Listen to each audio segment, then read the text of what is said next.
नमस्कार, capital TV की special story देख रहे हैं आप और मैं हूं आपके साथ रोहित कुमार।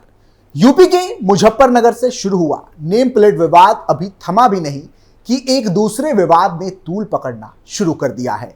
आगरा के ताजमहल से शुरू हुआ यह विवाद अब अदालत तक जा पहुंचा है, जहां सावन के महीने में ताजमहल के भीतर जलाभिषेक और दुग्धाभिषेक करने की मांग की गई है। लेकिन बता दें कि यह कोई पहली बार नहीं है जब ऐसी कोई मांग उठी हो। इससे पहले भी कई हिंदू संगठनों ने ताजमहल को तेजो महल बताया और इसे लेकर कोर्ट में कई याचिकाएं डाली गई। ऐसे में सावन के मौके पर ताजमहल या तेजो महल में पूजा पाठ और जलाभिषेक को लेकर जो विवाद शुरू हुआ है, उसने अब एक नया रूप इख्तियार कर लिया है। आज की स्पेशल स्टोरी में इसी खबर पर विस्तार से चर्चा करेंगे, तो चलिए शुरू करते हैं।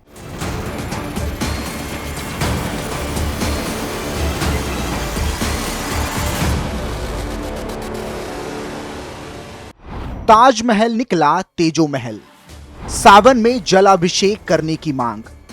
महाशिवरात्रि के मौके पर हुआ था शिव तांडव और आरती।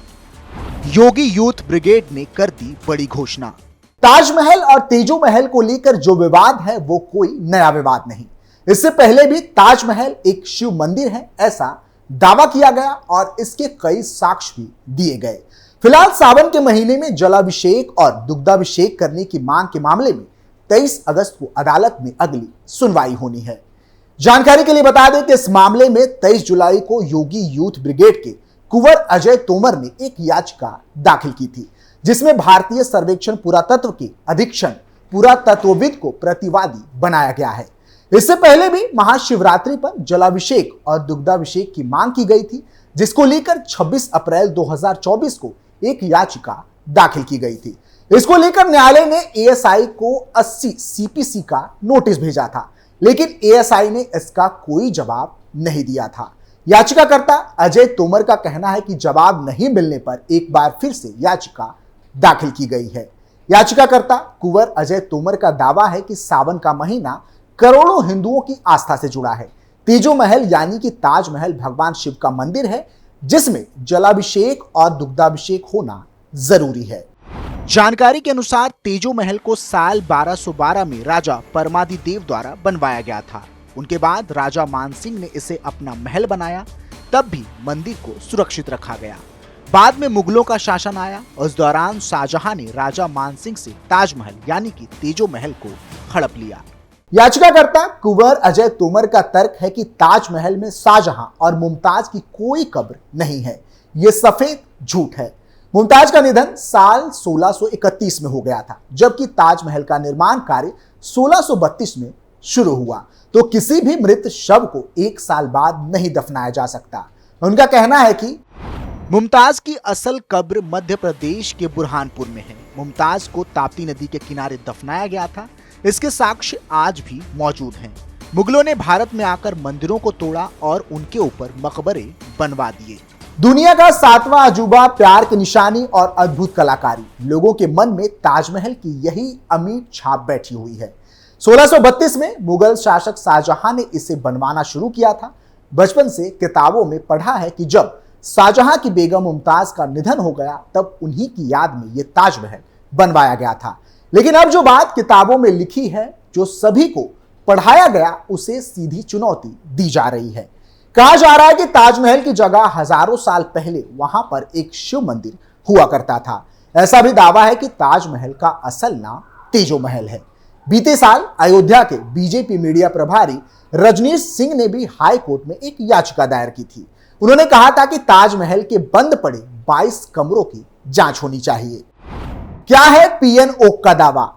यह याचिका जरूर बीजेपी नेता ने डाली थी, लेकिन उनकी थ्योरी को सपोर्ट करते हुए कई साल पहले एक किताब भी लिखी गई थी।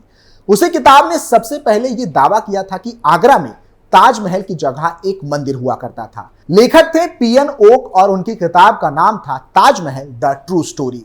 उस दौरान इस किताब को मराठी भाषा में लिखा गया था। कहा जाता है कि सबसे पहले ताजमहल को लेकर मंदिर वाला दावा पीएन ओक ने अपनी किताब में किया था। उन्होंने अपनी किताब में कहा था कि ताजमहल वास्तव में तेजो महल है, जिसका निर्माण 1155 में किया गया था। उनके मुताबिक तब वहां पर एक शिव मंदिर हुआ करता था।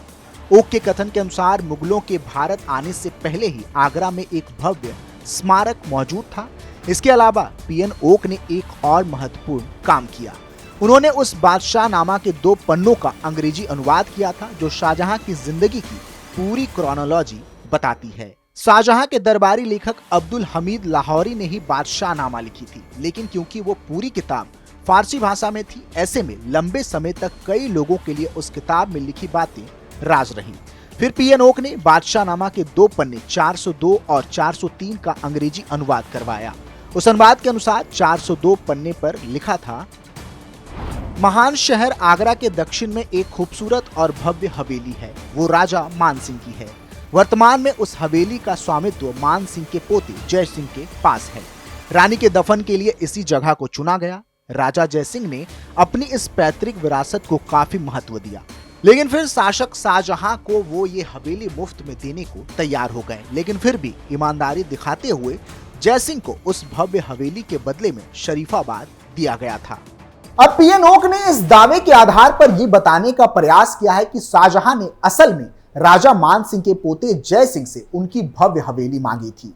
ओक के मुताबिक पहले ऐसा दावा किया गया था कि शाहजहां ने राजा जय सिंह से एक जमीन मांगी, लेकिन बादशाहनामा का जो अनुवाद उन्होंने करवाया उसके मुताबिक एक जमीन नहीं बल्कि भव्य हवेली की मांग रखी गई थी। पीएन ओक ने क्यों कहा ताजमहल को मंदिर?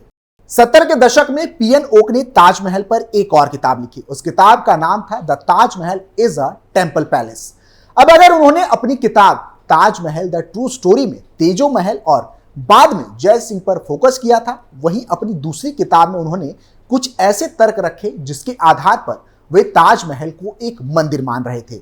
उनके सवाल एकदम स्पष्ट थे।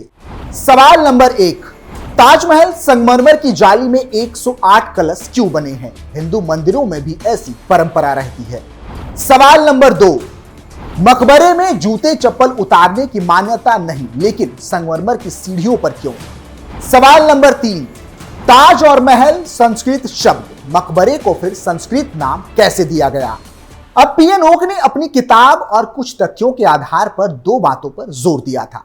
पहला तो ये कि ताजमहल असल में तेजो महल था और दूसरा ये कि वहां पर एक शिव मंदिर था, लेकिन उनके इन्हीं तथ्यों को कोर्ट से कभी मान्यता नहीं मिली।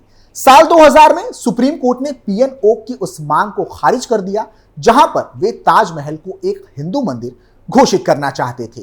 पीएन ओक के दावों को चुनौती देने वाली किताब, ऐसे ही एक किताब थी ताजमहल द इल्यूमिनेटेड टॉम्ब, जिसके लेखक थे बेंगले और देसाई। उनकी वो किताब भी उन्हीं समान तथ्यों के साथ लिखी गई थी। बात उस किताब में भी राजा मान सिंह और राजा जय सिंह की थी। वहां भी ये बात कही गई कि जय सिंह से ही शाहजहां ने एक हवेली ली थी, लेकिन इस किताब में तथ्यों को समझने का नजरिया अलग है। इस किताब में बताया गया कि ऐसे कोई भी सबूत या प्रमाण नहीं मिले जो साबित करते हो कि कभी भी आगरा में ताजमहल की जगह कोई दूसरी धार्मिक इमारत थी। लेखक ने अपनी किताब में उस फरमान की एक कॉपी भी पेश की है जो शाहजहां और जय सिंह के बीच हुआ था। आसान शब्दों में इसे एग्रीमेंट कॉपी कह सकते हैं, जो इस बात का प्रमाण देती है कि दोनों के बीच एक डील हुई थी। उस फरमान में स्पष्ट लिखा हुआ है कि जय सिंह ने अपनी इच्छा अनुसार ही अपनी हवेली को मुमताज बेगम के मकबरे के लिए दान कर दिया था। उसी फरमान में इस बात का भी जिक्र है कि इस हवेली के देने के बदले में जय सिंह को भी शाहजहां द्वारा 4 हवेलियां दी गई थी। लेकिन जरूरी बात यह है कि हाल ही में जो याचिकाएं कोर्ट में दाखिल की गई है उसमें इन किताबों और दावों की कितनी महत्वपूर्ण भूमिका है। फिलहाल के लिए इतना ही। आप देखते रहिए कैपिटल टीवी उत्तर प्रदेश। नमस्कार।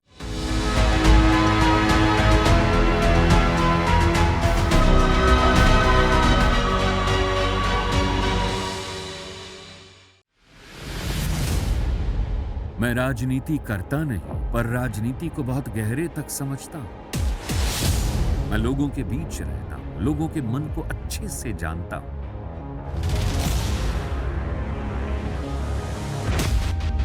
पब्लिक और पॉलिटिक्स की हर नब्ज को खूब पहचानता हूं। संघर्ष की सियासत से सत्ता के सिंहासन तक मैं हर खबर से खरा सच निकालता हूं।